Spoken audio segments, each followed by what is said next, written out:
Assalamualaikum warahmatullahi wabarakatuh. Alhamdulillah. Alhamdulillahirabbil alamin. Puji syukur kehadiran Allah Subhanahu wa taala yang telah menjumpakan kita kembali di channel kesayangan kita, yaitu Debat Channel.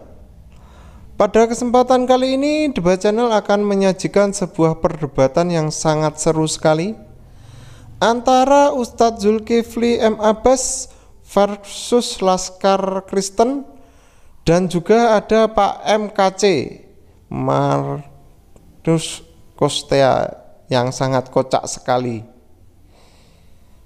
Perdebatan kali ini membahas umat Kristen ternyata pengikut Thomas. Bagaimanakah keseruan perdebatan selengkapnya? Namun sebelum kita menyimak perdebatan selengkapnya, saya ingatkan seperti biasa untuk rekan-rekan saya yang baru gabung, jangan lupa untuk mendukung channel-channel Muslim, channel Kristolog, dan channel Islam lainnya dengan cara like, komen, share, dan subscribe. Dan jangan lupa tombol loncengnya ditekan supaya tidak ketinggalan video-video terbaru dari kami. Yang sudah subscribe dan ikut membesarkan channel ini, saya ucapkan terima kasih. Karena dengan subscribe, Anda ikut berperan serta membentengi umat dari kemungkaran kaum kafir. Tidak usah berpanjang lebar lagi, mari kita simak video selengkapnya. Iya, saya membaca surat Al-Kafirun karena tahu maksudnya. Hei orang kafir, aku tidak akan menyembah apa yang kamu sembah. Ya benar, apa yang kamu sembah Ka'bah saya nggak akan sembah. Kalau kalian menyembah Allah yang benar, coba tunjukkan Allah yang benar kepada orang lain. Bisa tidak Anda menunjukkan Allah di mana dan bagaimana, apa yang dimaksud dengan Allah? Jangan cerita fiktif Anda bagikan kepada orang Indonesia seolah-olah paling benar. Jangan cerita fiktif ya, harus ada bukti. Sebagaimana Yesus Kristus bukti menuntun kebenaran, kebaikan, mengajarkan rendah hati, tidak songong. Nah itu ajaran Yesus. Makanya digambarkan dalam Alkitab yang sempurna, apabila musuhmu menampar pipi kanan, tamparlah pipi kiri, berikan juga pipi kirimu. Itu menggambarkan bukan berarti harus dipukul, tapi jangan menimbulkan tamparan dilawan dengan tamparan, gigi dilawan dengan gigi, bukan itu. Jadi maksudnya ayat itu jangan dibaca secara telanjang, artinya ada artinya. Karena itu adalah kiasan. Ya. Jangan diartikan, oh, ini ajarannya harus ditampar pipi kanan, tampar lagi pipi berikan juga pipi kiri. Itu dalam orang yang on itu. Jadi nggak ngerti bahasa kiasan. Begitu. Dan harus mikir juga, jangan jadi penampar orang lain. Karena apa? Kan di dalam wudhu suka cuci tangan. Itu maksudnya tidak boleh sembarangan tampar orang gitu. Kalau wudhu kumur-kumur itu kiasan. Artinya mulut jangan digunakan untuk menghujat orang, menghina orang, merugikan orang. Itu tujuannya kumur-kumur. Jangan wudhu dilakukan tapi kalian tidak mengerti maksud tujuannya wudhu. Kalau cuma kumur-kumur, buang gading gigi, ya anak bayi juga bisa. Jadi kalian melakukan wudhu itu tidak mengerti artinya. Kalau mengerti artinya kiasan itu, saya yakin Islam akan jadi rahmatan lil alamin. Karena dibawa oleh orang yang tidak paham itu, maka mentang-mentang mayoritas menghujat, menghalang-halangi orang beribadah. Itu contoh di Cikarang terjadi. Orang beribadah dihujat, diusir-usir. Apa urusannya dan apa merugikannya? Kalau punya hati nurani, punya akal sehat, merasa di Indonesia negara Pancasila tidak perlu melakukan demo-demo seperti itu. Ini harus sadar saudara ya, teman-teman. Meme kece, apa kabar? Hari ini jumpa lagi dengan saya Zulkifli Emabas. Meme, kamu mempertanyakan esensi daripada Allah Subhanahu wa Ta'ala. Seakan-akan menurut kamu Allah itu, Tuhan itu layaknya makhluk seperti Yesus yang bisa ditampar, bisa diinjak-injak, bahkan bisa dibunuh. Iya kan? Kamu mau Allah Subhanahu wa Ta'ala seperti itu kan? Nah, itu tidak dianut oleh ajaran Yesus. Yesus sendiri datang bukan mengaku sebagai Tuhan. Yesus datang mengaku sebagai utusan Tuhan. Jadi wajar kemudian ketika Yesus nampak, kelihatan, bisa dicium kakinya sama Maria. Wajar, karena dia memang manusia. Allah bukan manusia dan bukan anak manusia. Gitu loh. Nah, tapi kalau kamu ngotot, yang dikatakan ada, nanti setelah kelihatan, maka saya pun boleh bertanya dong sama kamu. Ada enggak akal kamu? Kalau akal kamu itu ada, coba kamu tunjukkan, mana akal kamu itu? Sebagaimana kamu bertanya, jika Allah itu ada, tunjukkan mana Allah Subhanahu wa Ta'ala itu. Saya pun ingin bertanya tentang akalmu. Kamu punya akal enggak? Kalau ada, coba kamu tunjukkan akalmu. Ada akalmu? Kalau ada, tunjukkan. Saya tunggu. Oh iya, Bang Jul, saya mau kasih tahu. Nih, jadi nama Muhammad itu sebelum lahir itu ada selain Muhammad. Yang pertama Muhammad bin Sofyan bin Mujasi buyut penyair Arab jahili paradok. Yang kedua Muhammad bin Uhaiha bin Al-Jula bin Al-Haris bin Jumaihi bin Kulmah bin Auf bin Amr bin Auf bin Malik bin Aus.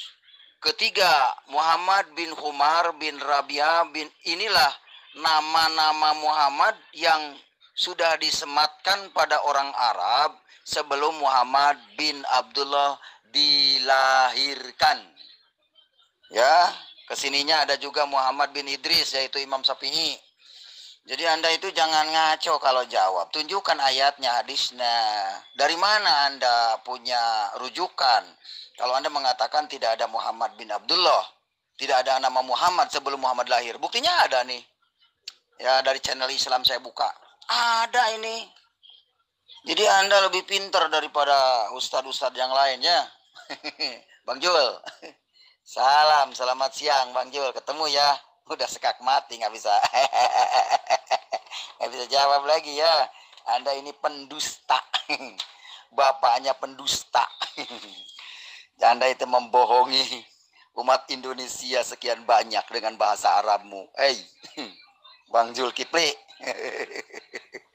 Muhammad kece orang Indonesia asli dan paham bahasa Arab, tidak mungkin dibohongin sama mualaf yang baru mengenal Islam. Kamu kan baru mengenal, belum mendalami. Saya dari kecil Islam. Anda jangan membohongi orang Indonesia lah dengan bahasa Arab yang Anda sendiri tidak mengerti. Jelas ya Bang Jul, maaf ya saya katakan ini karena saya pikir ini di live kan. Kalau enggak pun enggak apa-apa lah. Yang penting Bang Jul saya udah jawab. Ya, Anda kan nanya, mana kalau ada buktinya katanya sebelum Muhammad nama itu buktinya saya tunjukin ya. Ya justru yang ngaco itu Anda. Justru yang ngaco itu Anda.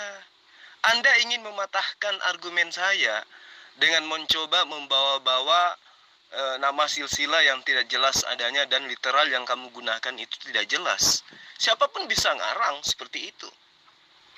Ayo, gampang sekali. Saya pun bisa mengatakan penyair Ibrani yang menggunakan bahasa Aramaik itu sudah menggunakan kata Ahmad yang nantinya paling terpuji atau Muhammad yang terpuji dan lain sebagainya. Bisa. Siapapun bisa untuk menyangkal itu. Tetapi pada faktanya tidak ada manusia pun yang bernama Muhammad sebelum Rasulullah Muhammad SAW dilahirkan oleh ibunya Aminah. Kamu boleh mengatakan ada kok. Muhammad bin Khabir bin Husain bin Ayyubi bin Rida bin Yiqami bin Alim bin Sulaiman bin Nuh bin Ruhi bin Said bin bisa, sangat bisa.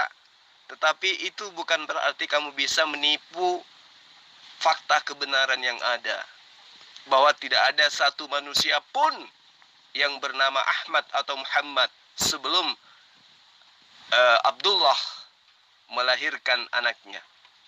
Itu yang perlu kamu pahami. Sebelum istri Abdullah melahirkan anaknya bernama Muhammad. Jadi kalau saya mengatakan kepadamu nama Muhammad SAW itu bermula dari kisah suatu misi dagang sebuah kafilah yang Abdul Muthalib ada di dalamnya. Ada 4 orang mulia di dalam misi dagang itu, yaitu Abdul Muthalib, Sofyan bin Mujashi, terus kemudian Uhayya bin Jalaj, dan juga Himran bin Rabi'ah.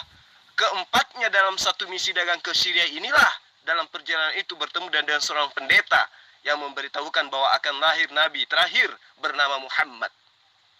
Itu yang perlu kamu pahami. Dan di situ tidak dikatakan akan lahir seorang Nabi bernama Muhammad bin Abdullah. Tidak. Itu makanya kalau kamu itu ingin menjatuhkan ajaran agama Islam, kudu wajib pakai ilmu. Wajib pakai ilmu. Kenabian Muhammad bin Abdullah, ya, itu dikenal dan disampaikan pertama kali oleh para pendeta Yahudi dan Nasara, bukan Kristen ya. Maksudnya rabi-rabi Yahudi yang juga imam-imam Nasara, dan mereka adalah ahli kitab pada umumnya, tahu persis tentang informasi itu. Jadi kalau kamu katakan bahwa oh tidak ada nama Muhammad sebelum Abdullah melahirkan, memiliki anak bernama Muhammad, itu karangan kamu sendiri. Tidak ada data valid. Saya pun bisa mengatakan itu. Tetapi untuk mencari sebuah titik kebenaran, kawan, memekece, tidak bisa seperti hanya burung beo. Kudu wajib menggunakan ilmu. Nah, sekarang saya tanya samamu. Kamu tadi berbicara mengenai esensi Allah. Kamu ingin tahu wujud Allah. Sekarang saya ingin tahu wujud akalmu itu seperti apa. Bisa kamu tunjukkan? Saya ingin tahu, apakah benar akalmu itu ada, ditentukan oleh dia hadir, wujud, nampak, kelihatan, bisa ditampar, bisa diseret, dan seterusnya. Tapi kalau akalmu tidak bisa ditampar, berarti kamu nggak berakal. Wajar saja kalau kamu seperti ini cara membahasnya. Bagaimana? Kamu punya akal nggak? Yang mengutus manusia adalah manusia. Yang mengutus Tuhan adalah Tuhan. Tahu nggak? Mana bisa Tuhan mengutus manusia? Ya, mana bisa? Ya, yang diutus Tuhan adalah Tuhan. Ngapain? Mendatangi manusia. Ya, dengan cara apa? Supaya bisa mendatangi manusia, dia harus menggunakan sifat manusia, supaya manusia bisa lihat, supaya bisa mencontoh, supaya bisa mengetahui apa maksud dan tujuannya. Itu dia. Jadi yang mengutus manusia itu adalah manusia, yang mengutus itu adalah Tuhan. Oke? Apakah tidak bisa raja mengutus raja? Apakah tidak bisa seorang presiden mengutus presiden yang lainnya? Apakah tidak bisa Tuhan mengutus Tuhan? Oke, Mas Jul. Karena saya targetnya, silakan diinjili. Terserah temanya apa. Baik, kita membahas tentang ajaran Yesus. Bagaimana kemudian Yesus itu menyampaikan berita kebenaran atau penginjilan kepada Bani Israel. Menurut saudara, Yesus itu mengajarkan menyembah Tuhan atau tidak? Silakan. Selama saya tahu, Yesus sepertinya lebih tepat bukan menyembah Tuhan, tapi kasihilah Tuhanmu dan kasihilah sesamamu. Itulah hukum yang terutama. Nah, itu. Jadi inti pokok pengajaran Yesus kayaknya itu.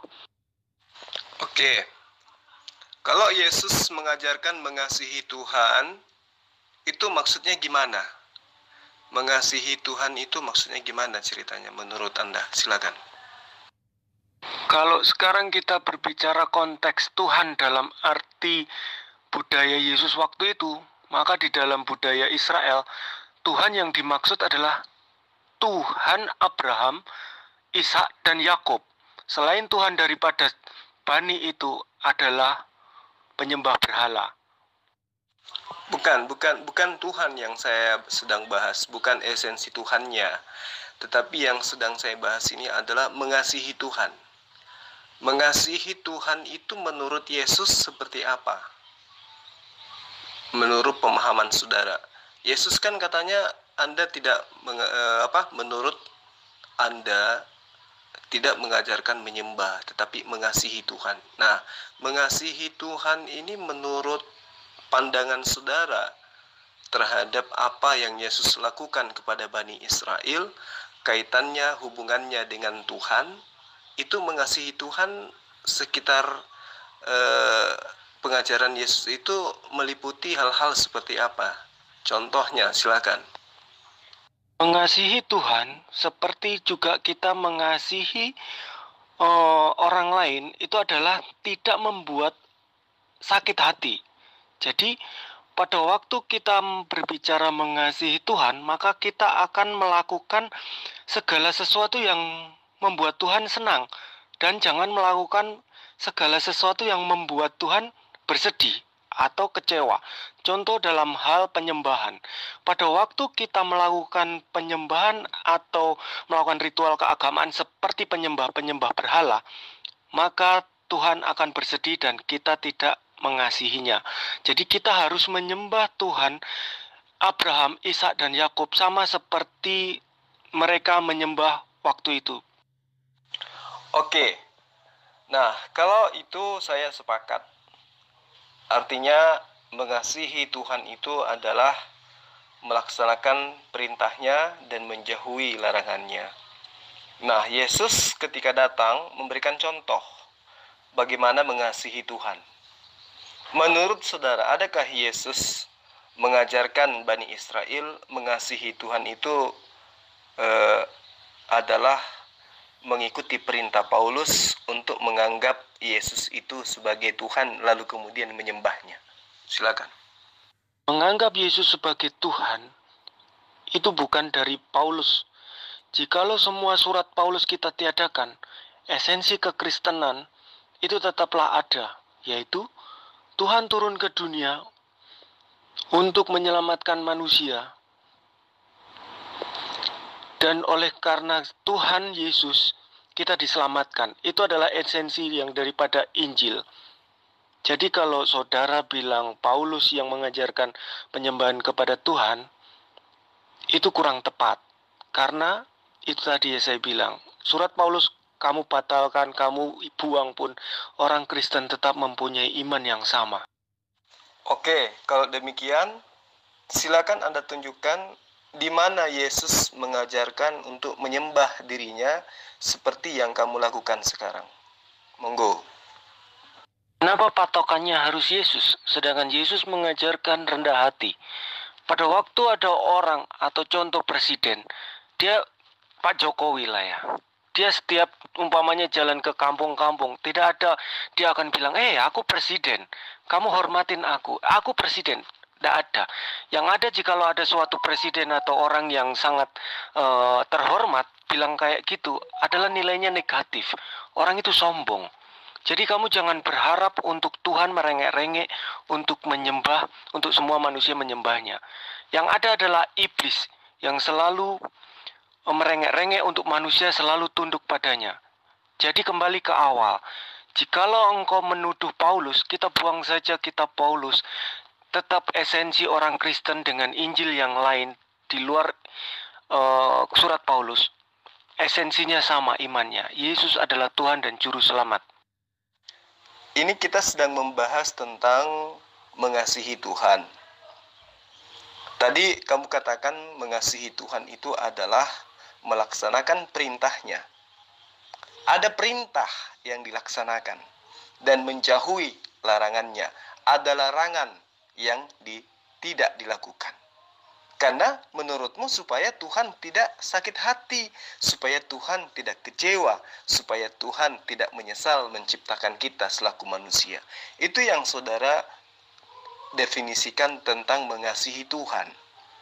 Nah sekarang, Anda saya tanya, kalau bukan Paulus yang mengajarkan Anda untuk menyembah kepada Yesus yang adalah manusia, berarti Anda tidak melakukan perintah siapa-siapa. Sementara menurut Anda, mengasihi Tuhan itu adalah mengikuti perintahnya. Nah sekarang, perintah siapa yang Anda ikuti? Sehingga saudara menyembah anak Maria. Ingat, menurut saudara, mengasihi Tuhan adalah melakukan perintahnya. Nah sekarang, perintah siapa yang Anda lakukan? Sehingga saudara menyembah kepada anak yang dibentuk 9 bulan di dalam rahim Maria.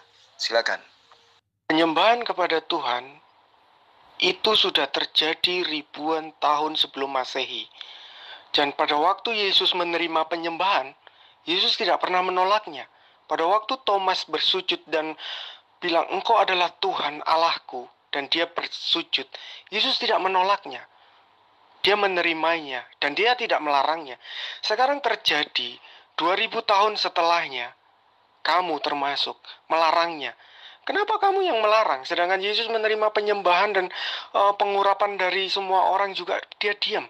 Pengagungan layaknya seperti Tuhan, dia diam. Gitu loh. Dan kamu harus tahu, pada waktu Yesus disalib, itu adalah tuduhan pertamanya adalah dia mengaku sebagai Tuhan. Makanya bagi orang Israel, itu adalah suatu penghujatan karena manusia mengaku sebagai Tuhan. Kamu coba buka-buka lagi. Ya, suatu cerita atau rujukan terjadinya kekristenan, bagaimana Yesus itu disalib, karena apa? Jadi intinya, tidak ada perintah Yesus untuk menyembah dirinya. Bisa tunjukkan ayatnya di dalam Alkitab Yesus adalah manusia?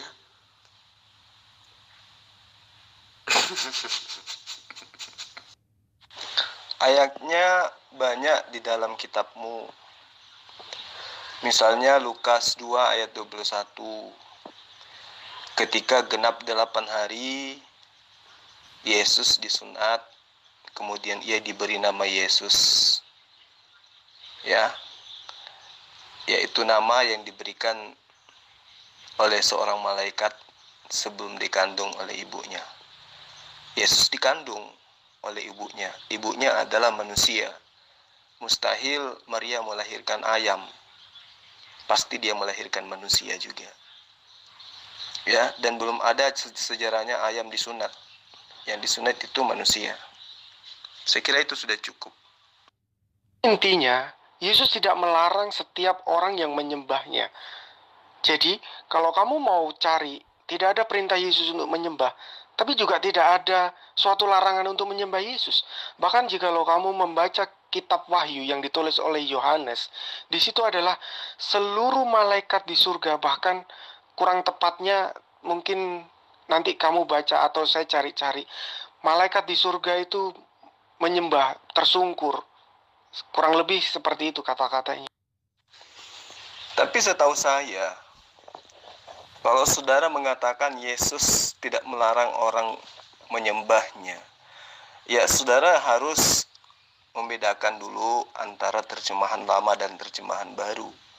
Karena kalau di terjemahan lama itu menjelaskan Thomas bersujud, bukan menyembah, bersujud. Dan bersujud itu ya bukan dalam arti hanya sekedar penyembahan, tetapi bisa saja sebagai penghormatan. Bagaimana seorang raja bersujud di hadapan rajanya, bagaimana seorang hamba bersujud di hadapan rajanya. Bukan berarti dia menyembah rajanya. Itu yang perlu kamu pahami. Lalu kemudian saudara mencoba mengambil kitab Wahyu. Justru Yesus yang kau tuhankan itu ya melarang untuk menyembah dirinya. Dia justru melarang agar Yohanes itu tidak menyembah kepada siapa? Yohanes. Kata Yohanes di dalam Wahyu 19. Lalu Yesus berkata kepadaku, tuliskanlah, berbahagialah mereka yang diundang ke perjamuan kawin anak domba. Iya kan? Katakan lagi kepadaku, perkataan ini adalah benar, perkataan-perkataan dari Allah. Maka bersungkurlah, bersujudlah, menyembahlah aku di depan kakinya untuk menyembah Yesus. Tetapi Yesus berkata kepadaku, janganlah berbuat demikian, karena aku Yesus adalah juga hamba, sama dengan engkau dan saudara-saudaramu yang memiliki kesaksian. Jadi, saudara harus memahami dengan baik. Yesus itu menurutmu disembah oleh Thomas. Lalu kamu juga menyembah Yesus. Berarti kamu itu pengikut Thomas, bukan pengikut Yesus. Karena Yesus justru mengajarkan menyembah kepada Allah. Di dalam Yohanes 17 ayat 3, hidup kekal itu adalah mereka mengenal engkau, bukan aku, tetapi engkau, satu-satunya Allah yang benar, dan mengenal aku sebagai utusan. Nah, kemudian di dalam Yohanes 10 ayat 27, Yesus mengatakan, aku mengenal muridku, mereka mengenal aku, mereka mengikuti aku, mereka mendengarkan perkataan aku dan mengikuti aku. Thomas nyembah Yesus ikut siapa? Memang Yesus pernah mencontohkan? Tidak kan? Nah, sekarang kamu menyembah Yesus karena mencontoh Thomas, berarti kamu pengikut Thomas. Kalau itu yang kamu jadikan sebagai alasan. Kalau pengikut Yesus, jelas menyembah hanya kepada satu-satunya Allah yang benar, yaitu Dia yang telah mengutus Yesus. Berarti, kalau menjadi pengikut Yesus, harus mengikuti apa yang Yesus lakukan. Yesus sujud kepada siapa? Kepada Allah. Maka lakukanlah sujud kepada Allah. Thomas sujud kepada Yesus. Emangnya Thomas memberikan contoh sesuai dengan perintah daripada Yesus? Kan tidak. Tetapi Anda mengikuti Thomas, berarti Anda adalah pengikut Thomas untuk menyembah kepada Yesus. Sementara Yesus menyembah kepada Allah, satu-satunya Allah yang benar. Nah, maka dari itu saya katakan, apa sih maksud daripada mengasihi Tuhan itu? Ya, maksud daripada mengasihi Tuhan itu, endingnya ketika Yesus kelak mengusir orang-orang yang menyembah dirinya. Di mana itu? Matius 7 ayat 21 sampai ayat 23. Bukan setiap orang yang menyeru kepadaku, Mar, Tuan, Tuan, akan masuk ke dalam kerajaan Allah, melainkan mereka yang melakukan kehendak Bapakku yang ada di surga, melainkan mereka yang melakukan Allahku, melakukan perintah Allahku, melakukan perintah Tuhanku yang ada di surga. Nah, sekarang atas perintah siapa Thomas menyembah Yesus? Atas perintah siapa kamu menyembah Yesus? Bukankah menurut Anda mengasihi Allah, mengasihi Tuhan adalah mengikuti perintah Tuhan? Dan Tuhan di dalam definisi Kristen adalah Bapa. Nah, kamu telah membuat Bapak kecewa, kamu telah membuat Bapak sakit hati, kamu telah membuat Bapak murka karena kamu tidak mengikuti perintah Bapak. Karena tidak ada perintah Bapak agar kamu menyembah kepada Yesus. Justru Yesus mengajarkan hanya menyembah kepada Allah satu-satunya, Allah yang benar. Itu yang perlu kamu garis bawahi. Apa manusia bisa mengampuni dosa? Markus 2 ayat 5. Berdirilah, dosamu sudah kuampuni kawan. Pulanglah dan jangan berbuat dosa lagi kawan. Itu Tuhan, hanya Tuhan yang bisa mengampuni dosa. Kalau di gereja atau di sekolah minggu mungkin kamu bisa ngibul kayak seperti itu, saudara swasta. Tapi kalau di depan saya janganlah. Markus 2 ayat 5 itu di semua revisi tahun 2018 sekalipun, ya 1974, 1985, tahun 2000 dan juga 2015, itu tidak ada mengatakan Yesus dosamu telah kuampuni. Yesus selalu mengatakan dosamu sudah diampuni, dosamu sudah diampuni, telah diampunkan bagimu, sudah diampuni dosamu. Terus kemudian di 2015 dikatakan dosamu telah diampuni. Jadi tidak pernah Yesus mengatakan dosamu telah kuampuni. Jadi kalau kamu mau menipu di sekolah minggu mungkin membodohi jemaatmu, silakan. Kalau sama saya jangan pernah kamu lakukan itu. Karena kelihatannya sebagai penginjil saya lebih paham kitabmu daripada kamu. Dan ingat, kalau hanya sekedar mengampuni, di dalam kitabmu pun diajarkan, aku tidak akan mengampuni dosamu sebelum kamu mengampuni dosa orang lain. Berarti orang lain pun, manusia bukan Yesus pun bisa mengampuni dosa. Kayak saya bisa mengampuni atas kebohonganmu, mengatakan Yesus mengampuni dosa. Aku bisa mengampuni dosamu itu karena kamu telah membohongi saya, gitu loh. Jadi hati-hati ya, kalau kamu diskusi dengan saya, hati-hati. Kamu jangan sampai tertampar oleh ayat-ayat yang ada dalam kitabmu sendiri. Itu pesan saya. Oke, saya akan komentar Anda ya. Di dalam Markus pasal 2 ayat 10 dikatakan bahwa anak manusia itu siapa? Siapa di situ? Anak manusia berkuasa mengampuni dosa manusia. Anak manusia itu siapa? Nah, ini saudara swasta, coba Anda dengarkan. Ternyata pertanyaan Anda itu dijawab sendiri oleh saudara Anda, Laskar Kristus, bahwa Yesus itu adalah anak manusia. Baik, untuk saudara Laskar Kristus, saya ingin ajarkan Anda seperti ini.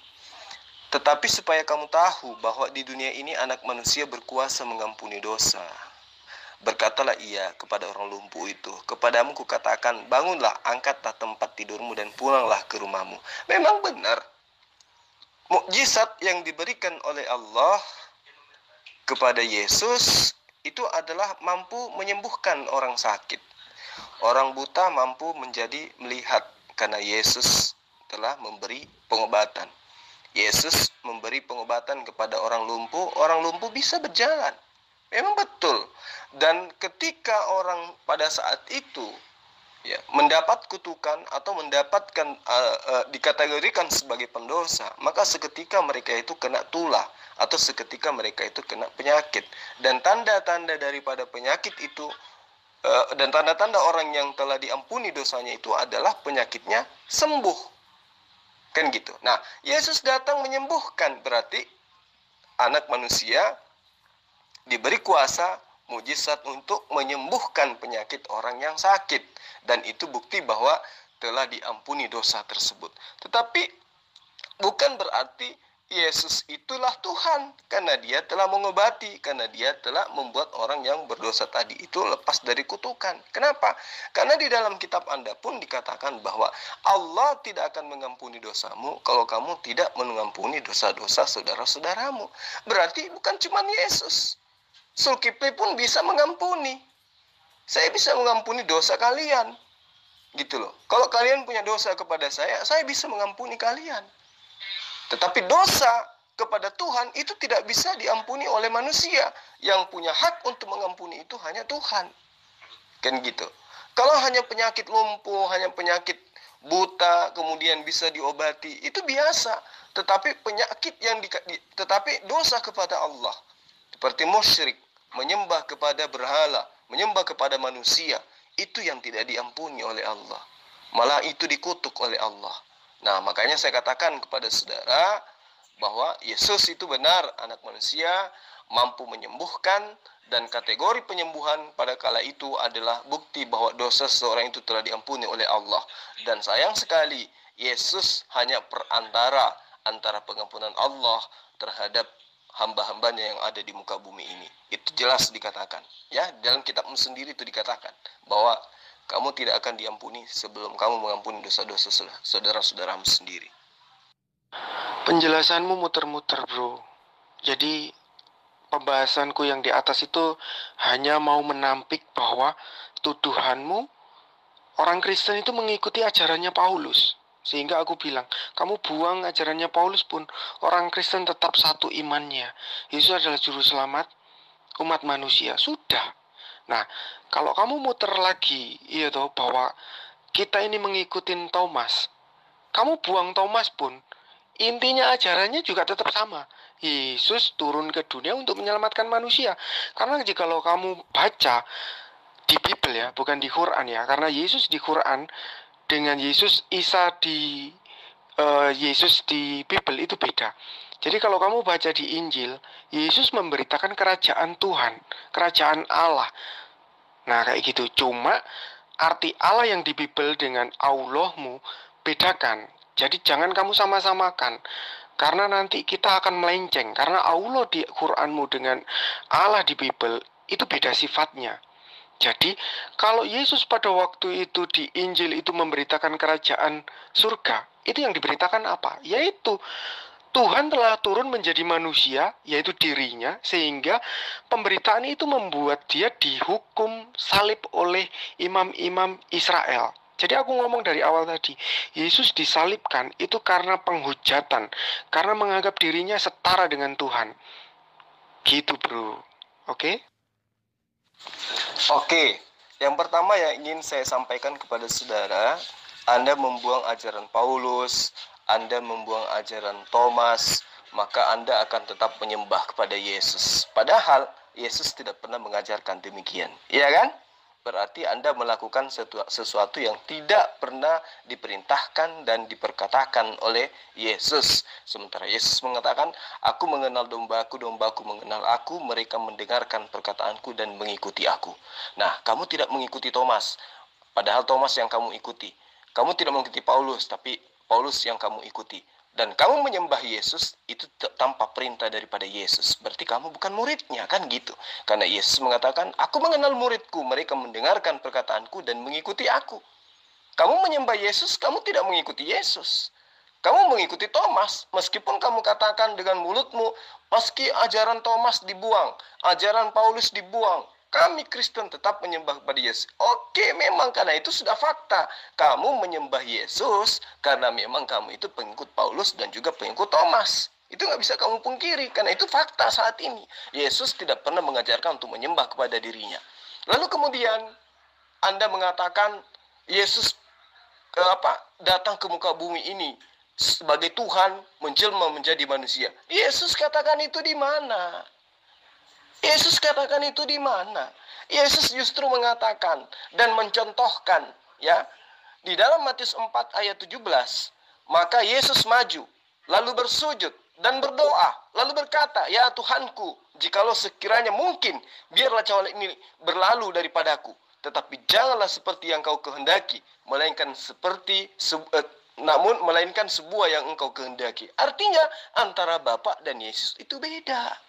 Lalu kemudian di dalam Matius, di dalamnya dikatakan oleh Yesus, bertobatlah. Kenapa Yesus mengajarkan bertobat? Karena Yesus mengatakan, sebab kerajaan Allah sudah dekat. Kalau Yesus itu penebus dosa, ngapain dia memerintahkan untuk bertobat? Bertobatlah, kata Yesus. Karena kerajaan Allah sudah dekat. Harusnya, nggak usah disuruh bertobat, tapi dia katakan, percayalah bahwa aku adalah Bapa yang datang dalam rupa manusia. Karena kerajaan Allah sudah dekat. Tapi tidak, Yesus mengatakan, bertobatlah. Berarti sama yang dilakukan oleh umat Islam, bertobat, bertobat, bertobat, dan bertobat sesuai dengan perintah Yesus. Nah, kamu justru menganggap Yesus itu juru selamat, dalam arti kata mendudukkan Yesus itu sebagai Tuhan. Padahal Yesus sebagai juru selamat maksudnya mengajarkan domba-domba yang hilang, yang tersesat dari Bani Israel untuk kembali kepada ajaran Musa. Apa itu? La ilaha illallah, Yesus Rasulullah. Itu yang perlu kamu garis bawahi agar kamu tidak menyamakan antara ajaran Paulus dan ajaran Yesus. Lalu kemudian Anda mengatakan jangan Anda samakan antara Allah dengan Allah di dalam Al-Quran, dalam kitabmu. Nah, justru kamu yang harus sadar. Kata Allah itu kalian ambil dari Al-Quran.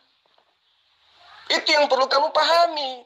Jadi kamu jangan memahamkan theos yang dari Yunani itu dengan pemahaman Allah yang berasal dari bahasa Semitik. Ini yang perlu kalian pahami, terkhususnya Anda. Karena Anda yang sedang saya injilin gitu loh. Kata Allah, Elo, Alaha, Elohim, itu adalah bahasa Semitik. Ngerti nggak bahasa Semitik itu apa? Ngerti nggak? Itu adalah bahasa keturunan Abraham. Ya, bahasa Aram, bahasa Hebrew, bahasa Ibrani, bahasa Arab itu adalah bahasa serumpun, berasal dari bahasa keturunan Abraham. Nah, mereka ini mengenal Allah, mengenal Eloh, mengenal Allaha, mengenal Ilah, mengenal Allah, itu dengan penyebutan masing-masing sesuai dengan bahasa yang mereka anut sebagai bahasa Semitik. Kamu Kristen mengenal Theos, mengenal Theon, mengenal Logos, itu yang kamu tahu. Lalu kemudian begitu diterjemahkan kitabmu masuk ke dalam bahasa Indonesia, Theos diganti menjadi Allah. Ketika diterjemahkan ke dalam bahasa Ibrani, kalian sebut dengan sebutan Eloh atau Allaha atau Hasem. Padahal sesungguhnya ajaran kalian itu tidak bersumber daripada Yesus, tapi bersumber dari Yunani dan Romawi. Kamu perlu tahu sejarah. Kamu harus tahu sejarah bahwa penyembahan terhadap makhluk, terhadap esensi di luar daripada Allaha, itu adalah pengajaran penguasa Romawi kala itu. Ketika menjajah tanah Yudea, mereka menanamkan konsep mitologi Yunani ke dalam pengajaran nabi-nabi Bani Israel. Sehingga sekarang Kristen dengan pede menyebut Allah atau Yahweh atau Hasem. Padahal sesungguhnya kamulah yang harus membedakan makna daripada Allah dengan Theos. Theos itu adalah dewa, sementara Allah itu adalah Tuhan sang pencipta alam semesta. Itu yang perlu kamu pahami dengan baik. Oke, simpel saja. Saya bertanya aja. Siapa nabi yang pernah mengampuni dosa manusia? Tidak usah kau mencari-cari nabi. Siapa nabi yang mengampuni dosa? Nggak perlu. Baca aja kitabmu dengan baik. Matius 18 ayat 21 sampai ayat 22. Markus 11 ayat 26. Matius 6 ayat 14 dan seterusnya. Jadi banyak ayat di dalam kitabmu yang mengatakan jikalau dirimu tidak mengampuni dosa orang lain, Bapakmu yang di surga tidak akan mengampuni dosamu. Berarti siapapun bisa mengampuni dosa, ya kan gitu. Kalau kalian tidak mengampuni orang lain, Bapakmu yang di surga tidak akan juga mengampuni dosa-dosamu. Artinya manusia itu bisa mengampuni dosa, bukan cuma nabi. Ya, itu yang perlu kamu paham. Di dalam Matius 6 ayat 14, karena jika kamu mengampuni kesalahan-kesalahan orang lain, kesalahan ini maksudnya adalah dosa, maka Bapakmu di surga akan mengampuni dosa-dosamu. Jadi nggak usah nabi yang kamu tanyakan, ya.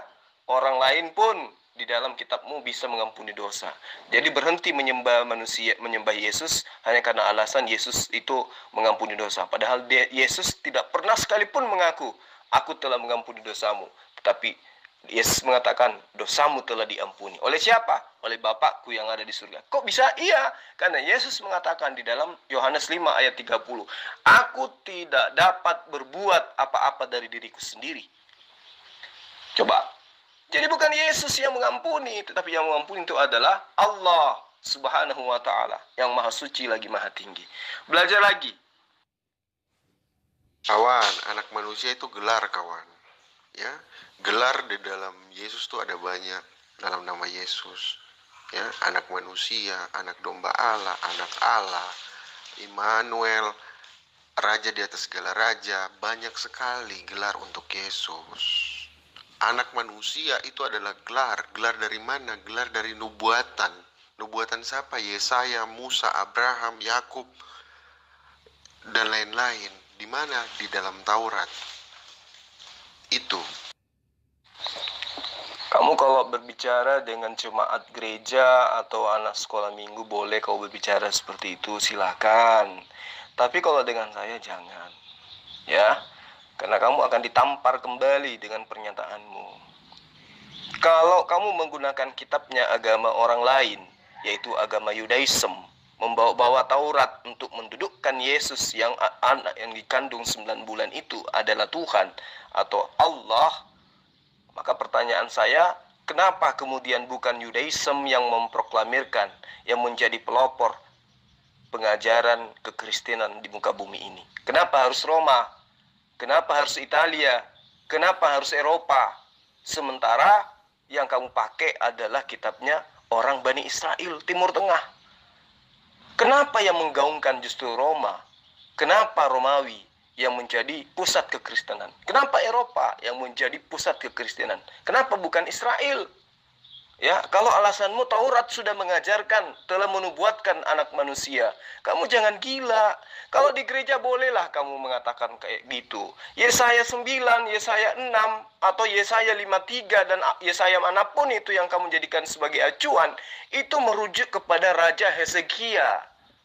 Ya, jadi kamu jangan mencoba untuk menggunakan cara-cara gereja untuk berdebat dengan saya. Kamu tertampar sendiri dengan materi yang kau paparkan itu. Lalu kemudian banyak sebutan-sebutan kepada Yesus. Immanuel, Raja yang kekal, Raja abadi, Raja di atas raja. Raja di mana? Apa nama kerajaannya?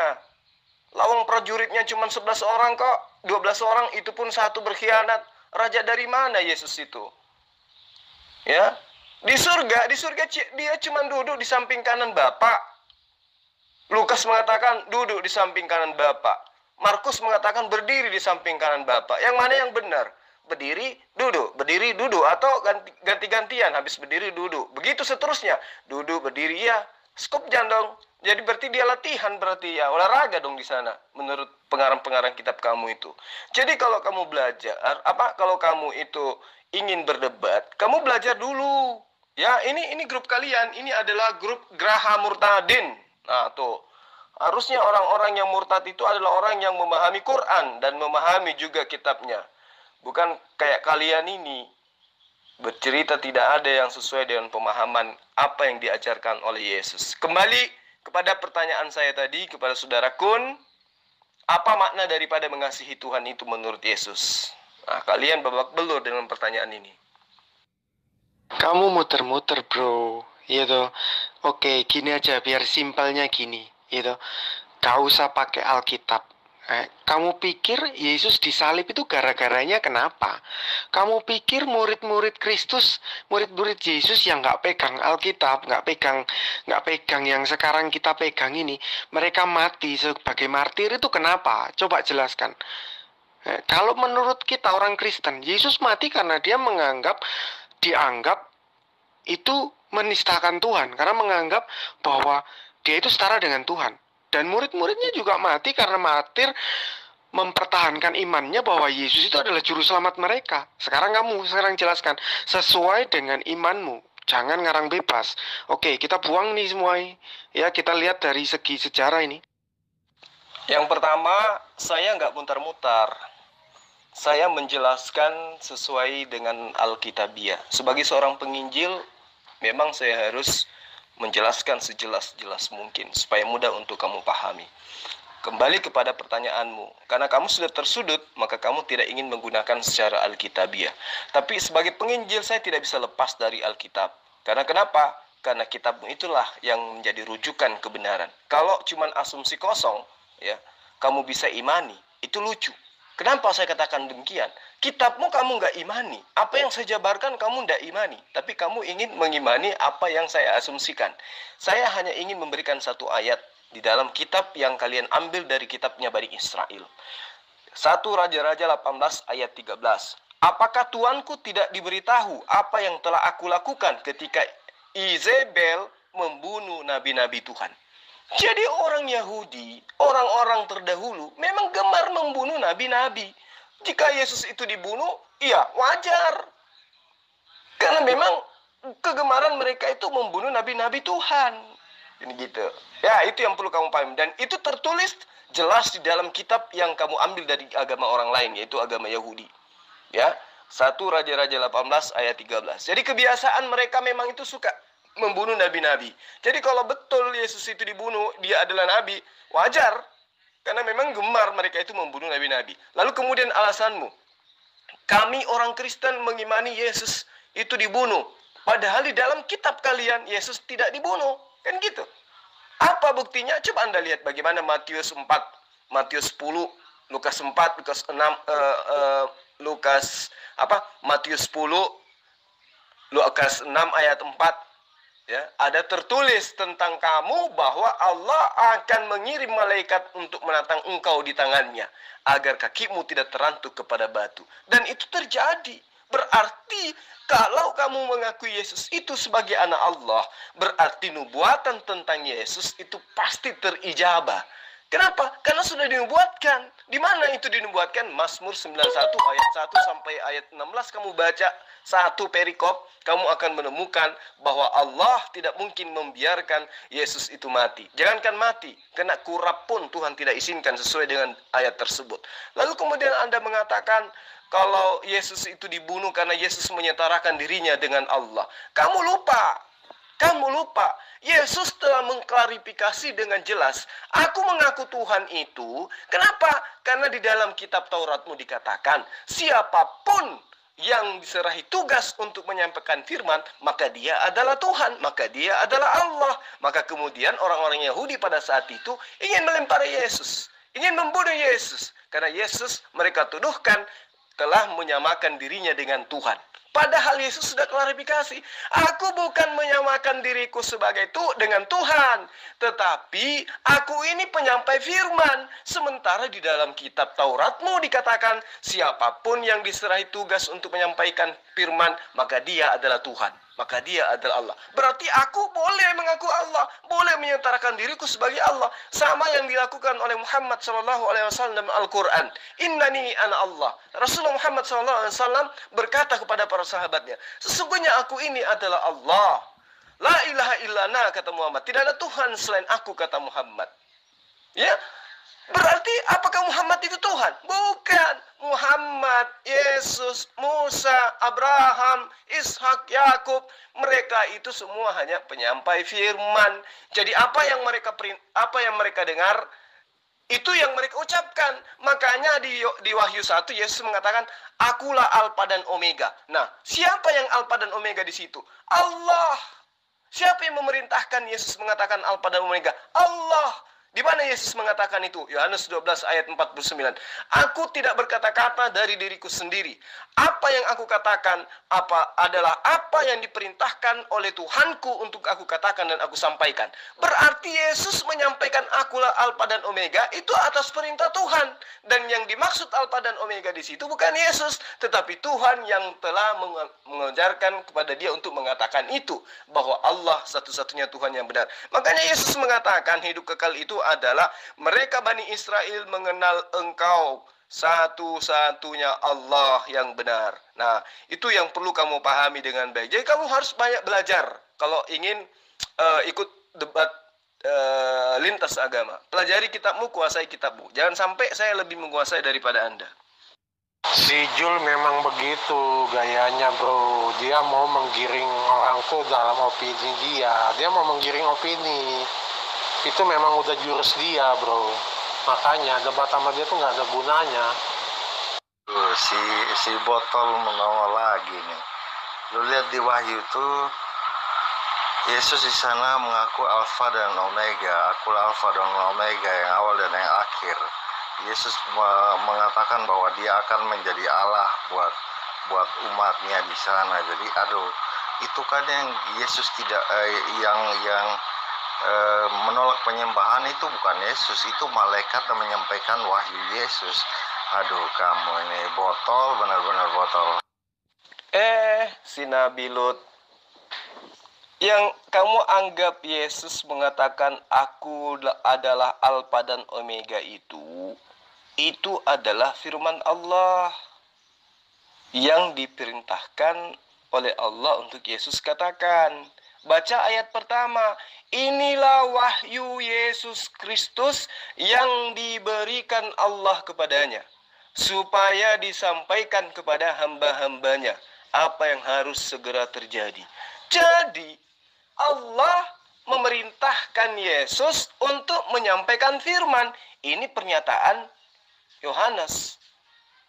Sehingga Yesus mengatakan, akulah Alfa dan Omega. Maksudnya yang Alfa dan Omega itu adalah Allah.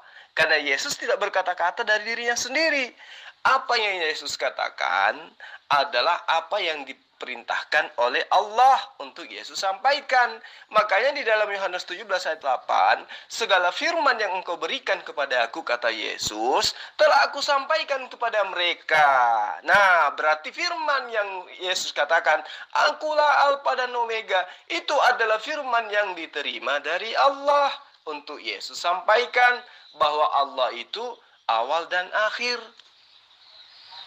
Oke? Paham sampai di situ? Atau masih mau saya injili lagi?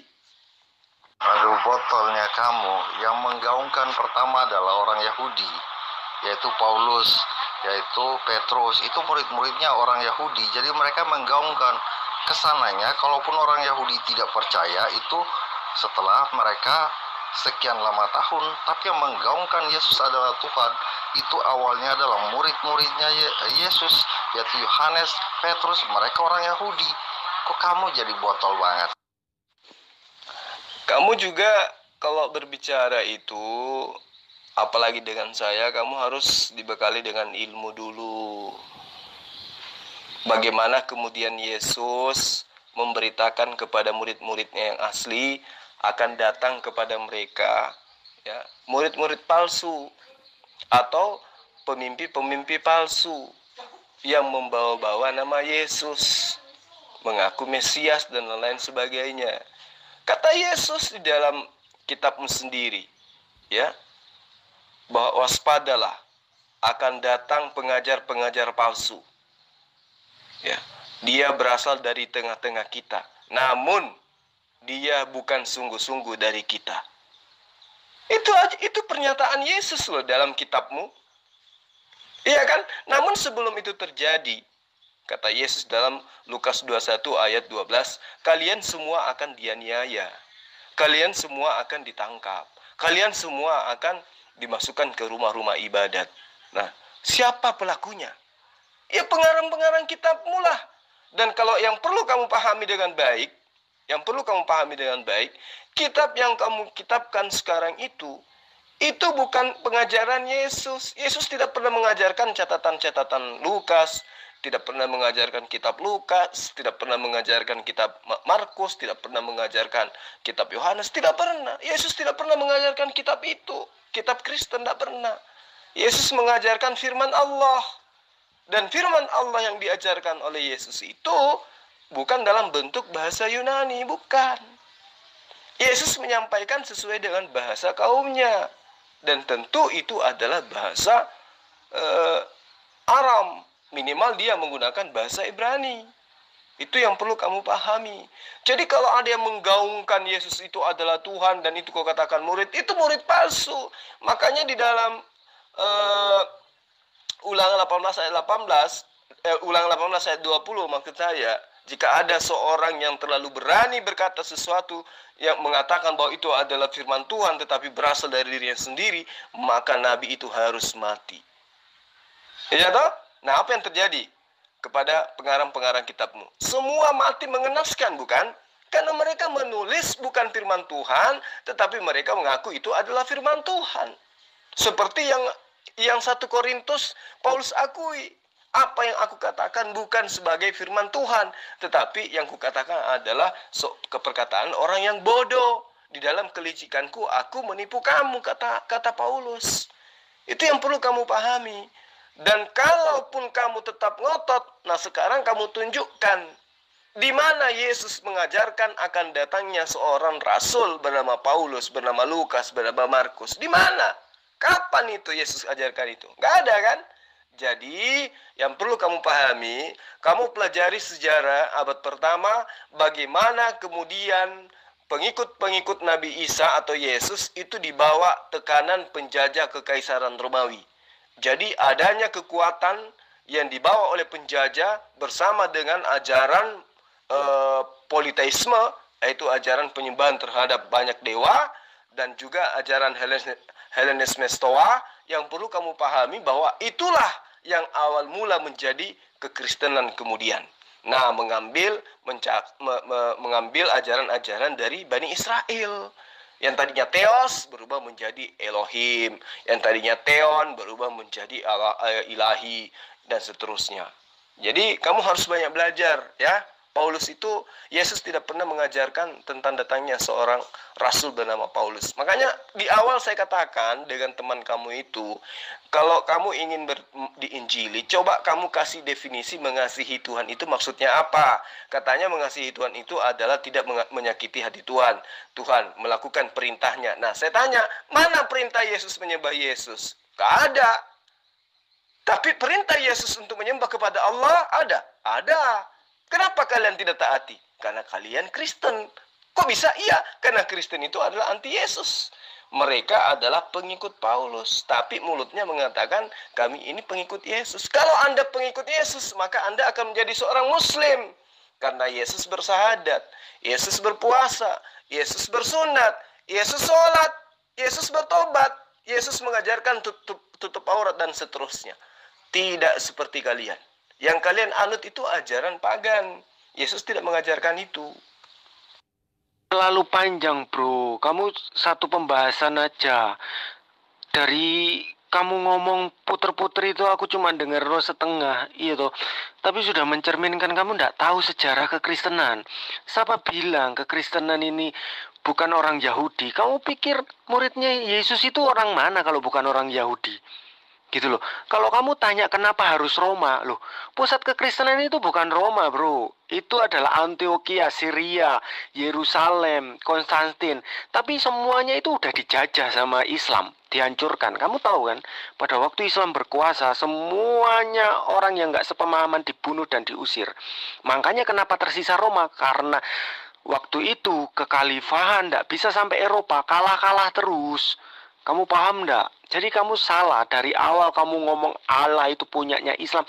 Kamu pikir sebelum Islam itu ada, kamu pikir Kristen Arab itu menyembah pakai nama apa? Sudahlah, jangan muter-muter terus, malu-malu. Orang Yahudi adalah muridnya Yesus. Ya, betul. Betul. Nah, muridnya Yesus yang orang Yahudi menerima pesan dari gurunya. Apa pesan Yesus kepada muridnya? Janganlah engkau keluar ke bangsa lain, apalagi ke bangsa orang Samaria. Tetapi datanglah kepada domba-domba yang hilang dari siapa? Dari Bani Israel. Berarti murid aslinya Yesus akan memegang teguh apa yang diperintahkan oleh Yesus. Karena Yesus mengatakan, aku mengenal muridku, muridku mengenal aku, mereka mendengarkan perintahku dan mendengarkan perkataanku dan mengikuti aku. Yohanes 10 ayat 27. Jadi kalau ada orang yang mengaku murid Yesus, tapi mengajarkan tentang Yesus mengajarkan pengajaran Yesus di luar Bani Israel, itu adalah murid palsu.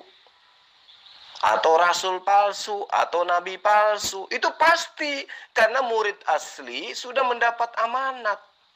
Jangan engkau keluar ke bangsa lain. Gitu loh. Jadi kalau kamu katakan Kristen itu adalah pada mulanya berpusat di Syria, di Antioquia. Tidak, kamu salah. Pertama kali disebut penyembah Yesus itu Kristen di Antioquia, di Tarsus. Oke, pertama kali. Kenapa? Apa ajaran dan amalan orang-orang Antioquia pada saat itu? Apakah menganut ajaran para nabi-nabi? Tidak. Mereka sudah mengadut penyembahan terhadap dewa-dewa. Sehingga ketika muncul sekelompok orang yang menyembah Yesus, mereka kemudian menertawakan sekelompok kecil yang menyembah Yesus ini dengan sebutan Kristen. Itu pengikut Yesus Kristus. Padahal yang dimaksud dengan Yesus di situ adalah Yesus Barabas. Siapa itu? Penjahat kelas kakap kala itu. Ya, yang disalib, yang mati. Yang teriak Eli Eli lama sabaktani, itu bukan Yesus anaknya Maryam, bukan. Itu adalah Yesus Barabas, Yesus putra Bapa, gitu loh. Nah, lalu kemudian kamu mengatakan justru Islam ketika datang Muhammad membumi hanguskan Kristen-Kristen yang ada di sana. Lah, itu sudah dinubuatkan. Akan datang seorang nabi sama seperti Musa. Ya. Di tangan kanannya akan berdiri hukum-hukum, akan tegak hukum berapi-api. Dia datang dengan 10.000 orang kudus. Itu sudah nubuatan. Kalau kamu belum percaya juga, silakan baca Kisah Para Rasul 3 ayat 22 sampai ayat 23. Bukankah di dalam Taurat Musa dikatakan Allah akan mengutus seorang nabi? Barang siapa yang tidak mengikuti apa yang dikatakan nabi itu, maka dia akan dibasmi dari umat kita. Itu nubuatan. Jadi wajar kalau mereka itu dibasmi, karena memang sudah dinubuatkan. Karena tidak mengikuti perintah Allah yang dibawa oleh Rasulullah Muhammad SAW, maka mereka dibasmi. Kisah Para Rasul 3 ayat 22 sampai ayat 23. Di dalam Taurat sudah dikabarkan bahwa akan datang seorang nabi sama seperti Musa. Barang siapa tidak mendengarkan perintah nabi tersebut, maka dia akan dibasmi dari umat kita. Nah, siapa nabi itu? Yesus. Tidak, justru Yesus yang dibasmi. Tapi kalau Muhammad, betul, mereka membasmi semua penyembah-penyembah berhala bernama penyembah-penyembah di luar daripada penyembahan terhadap Allah Abraham. Itu yang perlu kamu pahami dengan baik. Jadi kembali kepada topik kita tadi, mengasihi Tuhan itu artinya mengikuti perintah Tuhan dan menjauhi larangan Tuhan. Apa yang Kristen lakukan saat sekarang, apa yang Kristen lakukan hari ini, semua adalah perintah yang dilarang oleh Allah kalian lakukan, dan semua perintah semua larangan Allah kalian lakukan, dan semua perintah Allah kalian tinggalkan.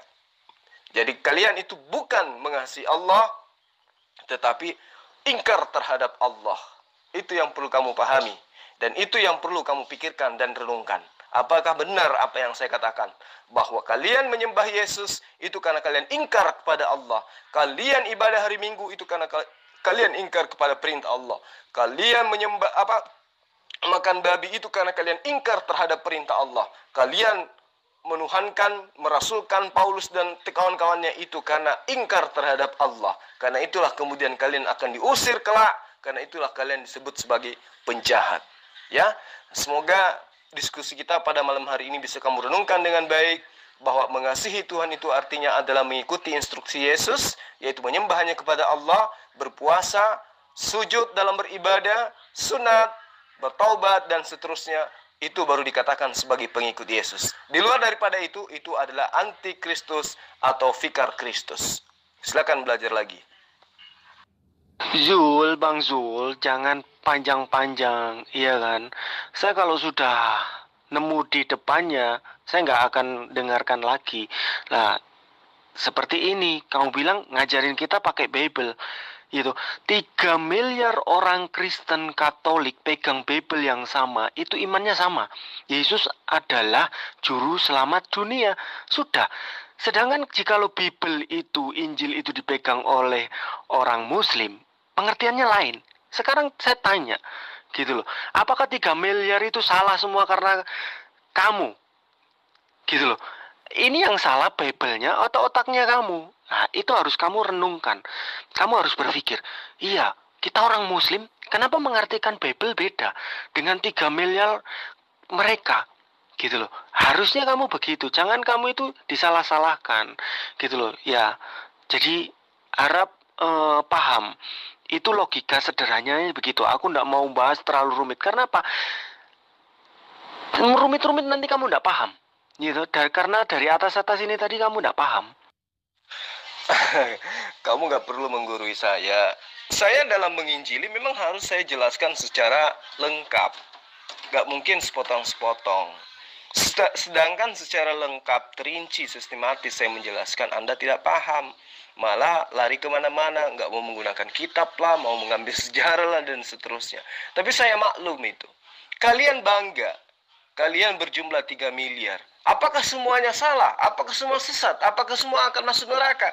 Jangankan 3 miliar, seluruh umat manusia di muka bumi ini menyembah Yesus sebagai Tuhan, semuanya akan masuk ke dalam neraka. Kata siapa? Kata Yesus. Coba kita lihat, yang 3 miliar itu yang kamu katakan 3 miliar itu dari mana aja? Orang Eropa kan? Yang mayoritas kan?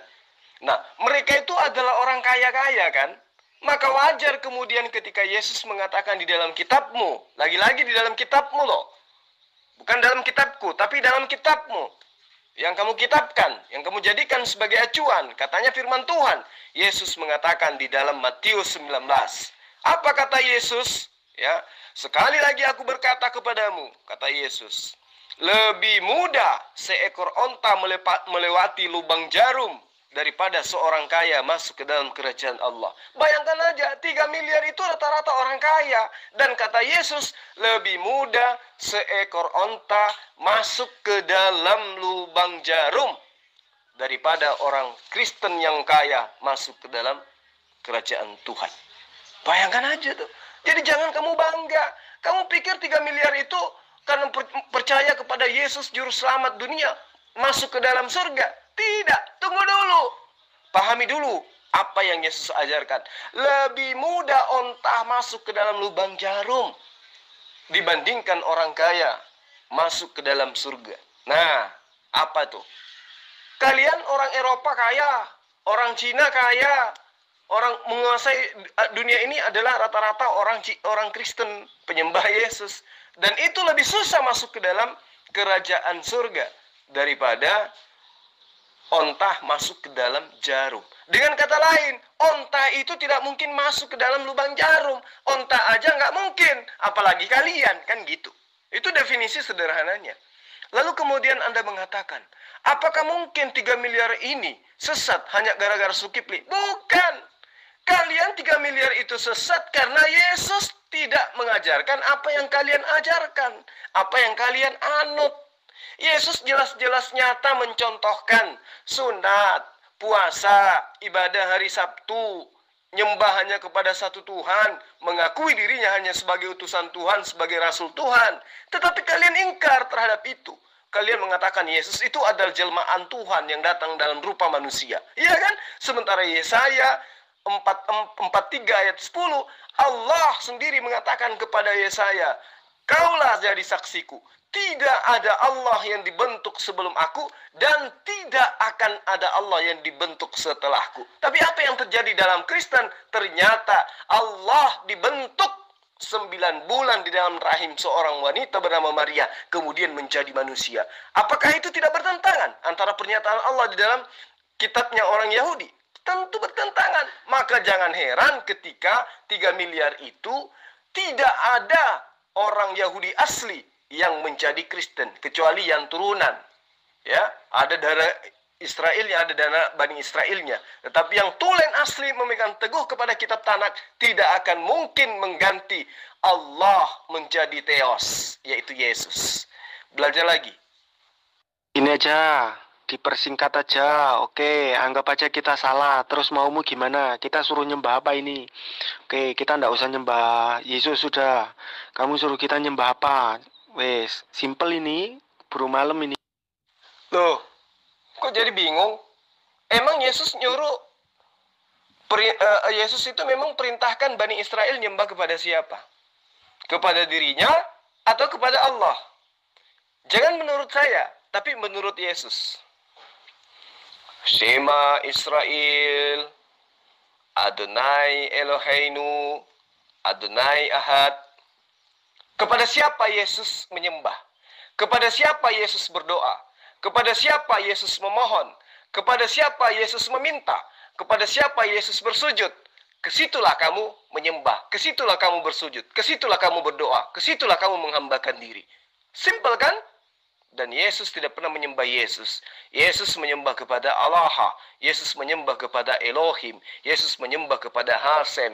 Yesus menyembah kepada Allah subhanahu wa ta'ala. Karena itu, sembahlah apa yang Yesus sembah. Supaya kau bisa disebut sebagai murid Yesus. Bukan sebagai hamba Yesus. Paham? Sudahlah Zul. Ya, dari awal kamu bilang ini ya, bahwa murid Yesus dilarang mengajarkan di luar Bani Israel. Berarti kamu belum baca Injil sepenuhnya. Kamu baca Bible Kejadian sampai Wahyu. Ya kan? Di situ ada urut-urutan runut-runutannya. Bahkan Yesus waktu mau terangkat ke surga, dia bilang, sebarkanlah kabar gembira ini sampai ke ujung-ujung bumi. Baptislah dalam nama Bapa, Putra, dan Roh Kudus. Itu Zul, tapi sudahlah. Karena aku tahu kemampuanmu kan sampai mana. Sudah. pembahasan lain aja, mungkin yang lebih ringan lah. Ini pembahasan yang berat, mungkin pembahasan arti nama Yesus dulu, ya toh, sejarah kekristenan, karena kamu nggak tahu apa-apa, gitu loh. Kitabmu itu bukan kitabnya Yesus. Dan untuk membacanya mungkin saya lebih duluan tamat membacanya daripada kamu. Ya. Ini kita sedang membahas tentang esensi daripada pengajaran kasihilah Allahmu. Mengasihi Allah itu seperti apa menurut Yesus? Kamu mutar ke sana kemari. Padahal dalam kitab yang kamu anggap kitab suci, Yesus justru mengajarkan menyembah hanya kepada Allah, bukan kepada dirinya. Matius 10 ayat 34 sampai ayat 36, engkau harus menyembah Tuhan Allahmu dan hanya kepada Dia saja engkau berbakti, bukan menyembah kepadaku dan hanya kepadaku saja engkau berbakti. Lalu Yesus kemudian mengajarkan di dalam di sinagog, ya, di bait suci kepada Bani Israel, engkau diberi melihatnya untuk mengetahui bahwa Tuhanlah Allah, tidak ada yang lain kecuali Dia, dan Dia di situ bukan manusia tetapi Allah. Ulangan 4 ayat 35. Markus 12 ayat 29, justru Yesus mengatakan hukum yang utama adalah Shema Israel. Tuhan kita itu Allah, Tuhan itu satu. Lukas 6 ayat 12, pada waktu dikatakan pada waktu itu si Yesus ke bukit untuk berdoa dan semalam-malaman ia berdoa kepada Allah. Contohi itu, kamu ke gereja berdoa kepada Allah, jangan berdoa kepada Yesus. Matius 4 ayat 10, engkau harus menyembah Tuhan Allahmu dan hanya kepada Dia sajalah engkau berbakti. Ya, sebab ketahuilah bahwa pada hari ini dan camkanlah bahwa Tuhanmu adalah Allah yang di langit dan di atas bumi. Tidak ada yang sama dengan Dia, baik di langit maupun di bumi. Jadi Yesus bukan Allah. Karena itulah saya katakan kepadamu, coba kamu ikuti semua instruksi Yesus kepada siapa kamu harus menyembah. Jangan ikuti Thomas, jangan ikuti Paulus, jangan ikuti orang-orang yang menulis kitab kanonik, jangan. Tapi ikuti instruksi Yesus yang diwartakan oleh pengarang-pengarang yang lebih dekat hidupnya daripada Yesus, meskipun itu bukan firman Tuhan. Kitabmu kan bukan firman Tuhan, cuman terjemahan bahasa manusia, dari terjemahan ke terjemahan, ya kan? Nah, untuk itulah saya katakan kepadamu, banyak belajar, perdalam ilmu, kenali Yesus dengan benar. Jangan mengenali Yesus dengan mitologi pagan, tetapi kenali Yesus sebagaimana kitab Tanakh mengajarkan, mengajarkan utusan-utusan Tuhan itu yang datang kepada mereka. Paham ya? Oke, para sahabat sekalian, baik dari Kristen maupun dari Islam, saya kira sampai di sini ya diskusi kita pada malam hari ini. Yang pastinya mulut kalian mengatakan mengasihi Tuhan itu tidak sesuai dengan fakta apa yang Anda lakukan di dalam kehidupan keberagamaan kalian. Kalian tidak mengasihi Tuhan, tetapi justru kalian mengingkari Tuhan karena meninggalkan seluruh perintah-perintah Tuhan yang datang kepada Bani Israel, baik itu yang datang kepada nabi-nabi maupun yang datang kepada Yesus itu sendiri. Karena itulah saya minta supaya Anda mempersiapkan seorang yang lebih menguasai kitab Anda, karena saya sangat berharap ada di antara kalian di grup Geraha Murtadin ini yang mampu menjabarkan tentang iman Kristen dengan benar dan jujur.